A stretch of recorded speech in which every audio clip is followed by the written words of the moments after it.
आज राजस्थान मुस्लिम वक्फ बोर्ड के सदस्यों की बैठक हुई। इसी बीच मुस्लिम परिषद संस्थान के सदस्यों ने यूनुस चौबदार के नेतृत्व में मुस्लिम मुसाफिर खाना एमडी रोड की तौलियत कमेटी हटाने को लेकर हंगामा किया और बोर्ड कार्यालय के सामने धरना दिया। वक्फ बोर्ड चेयरमैन खानो खान बुधवाली और वक्फ सदस्य विधायक रफीक खान ने हंगामा कर रहे मुस्लिम परिषद संस्था के यूनुस चौबदार व अनेक लोगों को आश्वासन दिया कि तौलियत कमेटी को लेकर शीघ्र से शीघ्र कार्रवाई की जाएगी। इसी बीच सरवाड़ दरगाह के मुतवल्ली और वक्फ बोर्ड सदस्य यूसुफ खान पर एक महिला ने 50,000 रुपये की हेराफेरी के आरोप लगाए और उनके खिलाफ चेयरमैन को ज्ञापन दिया और यूसुफ खान को वक्फ सदस्य पद से हटाने की मांग की। वक्फ बोर्ड सदस्यों ने बैठक में कई एजेंडे के ऊपर चर्चा की व कई नई वक्फ कमेटियां बनाने के निर्णय लिए गए। वक्फ बोर्ड बैठक में लिए गए निर्णयों के बारे में चेयरमैन डॉक्टर खानो खान बुधवाली ने विस्तृत रूप से जानकारी दी। ब्यूरो रिपोर्ट, रॉयल पत्रिका। राजस्थान वक्फ बोर्ड की आज जो मीटिंग हुई, मीटिंग में अंदर कई निर्णय जो पूर्व जो निर्धारित कार्यक्रम जो थे उनके अनुसार किया गया, लेकिन जो पिछला जो एजेंडा था उसको भी अप्रूवल किया गया और नए सिरे से कहीं ना कहीं राजस्थान के अंदर एक बॉयज़ और गर्ल्स हॉस्टल जो वक्फ बोर्ड जो जयपुर शहर में बनाने की बात की गई, इस पर भी चर्चा और एक जो बॉयज़ हॉस्टल की ज़मीन का भी फाइनल किया गया और एमआई रोड की तरफ भी एक आलिमाओं के लिए लड़कियों का हॉस्टल भी।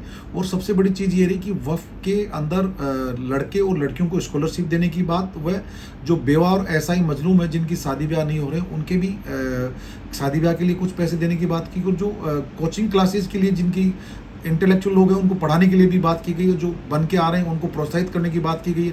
धपस जो 26 बंद इंदिराज जो लैंड्स में जो इंक्रोचर जो लोग हैं उनके खिलाफ कार्रवाई करने के लिए और जो ज़मीनें पे जो निर्णय किए गए प्रतापगढ़ और कुछ एरियाज़ में जो स्कूल और कॉलेज के लिए डेवलपमेंट और कोचिंग के लिए जो डेवलपमेंट करने की जो किसी के साथ मिलकर करने की बात की गई है। बोर्ड ने ये निर्णय लिया कि ये एजुकेशनल हब भी बने चाहिए और मेडिकल्स के भी कुछ हब बने जिससे आम लोगों को फ़ायदा मिले।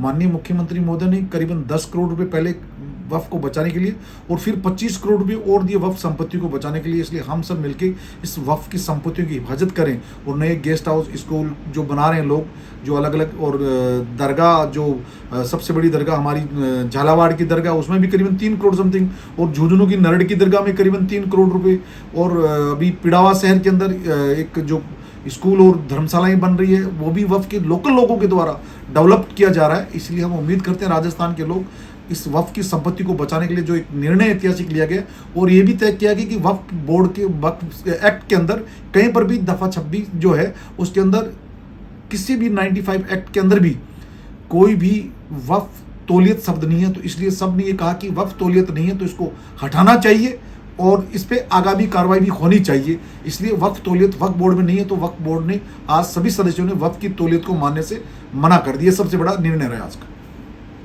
एमआई रोड कलन के बाग में जो नवाब कलन की संपत्ति के अंदर जिस तरह से वक्फ बोर्ड की ज़मीनें थी 33 बीघा ज़मीन जिसपे लंबे समय से विधायकों के निवास बने हुए थे, लेकिन बाज़ार में कुछ लोग इसकी झूठी अफवाह फैला रहे थे कि वक्फ बोर्ड ने अपना इसका राइट ख़त्म कर दिया। वक्फ बोर्ड ने पहले भी जेडीए को लिखा कि ये वक्फ की संपत्ति है और आज सर्वसम्मति से मैंने ये वक्फ के अंदर एजेंडे में रखा कि ये वक्फ की संपत्ति है। तो निश्चित रूप से वक्फ की संपत्ति बचाने के लिए वक्फ बोर्ड किसी भी जिस हद तक जाना पड़ेगा करेगा और वक्फ की संपत्ति की नपाई के बाद अगर संपत्ति बचती है तो सरकार नीलाम करे, अदरवाइज वक्फ की संपत्ति को जेडीए किसी भी एंगल से नीलाम नहीं करेगा।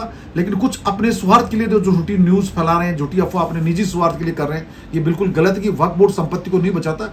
वक्फ बोर्ड संपत्ति को बचाते हैं, लेकिन जो इस तरह की अफवाह फैलाते हैं वो स्वयं कहीं ना कहीं वक्फ बोर्ड की संपत्ति को खुर्द-बुर्द करने में इंक्लूड होते हैं।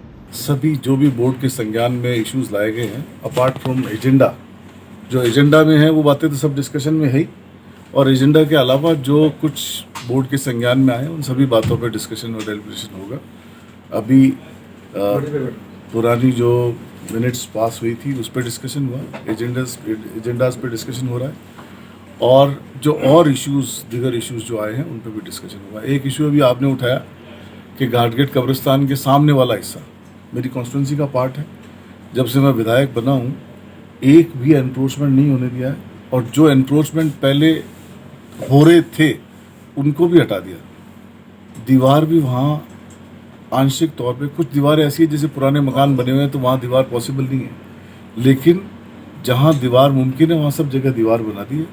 रोड के दोनों ही तरफ कब्रिस्तान को प्रोटेक्शन दे दिया गया है और प्रोटेक्ट कर लिया गया है।